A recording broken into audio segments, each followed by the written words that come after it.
আমাদের মিলিংয়ের সমস্যা রাতের বেলা ছিল, বাইপাস করে চালানো হয়েছিল, এটার মোটর গেছিল চলে পরে, তারপরে আর মিলিং হয় নাই রাতে। এখনও পর্যন্ত মিলিং আমরা স্টার্ট করতে পারি নাই। আধা ঘন্টার মতো হবে, আমরা বিয়ারিং আনে লাগানো হয়েছে, বিলিংয়ের মোটর লাগানো হইতেছে, কিলোমিটারের যে মোটরের বিয়ারিং চলে গেছিলো বিয়ারিং লাগানো হইতেছে। আর তাছাড়া সব কিছু ঠিকঠাকভাবে আছে। দান একটা মোটা পাশ আছে, তারপর একটা 29 পাস আছে। মিলিং এটা ঠিক হলেই আমরা সাথে সাথে 29 ধরম আর কি।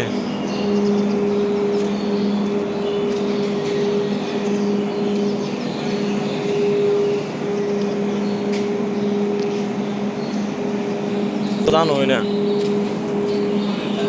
এগুলো হইলো মাছি সব, আর এইগুলো হইলো আমাদের খুদ।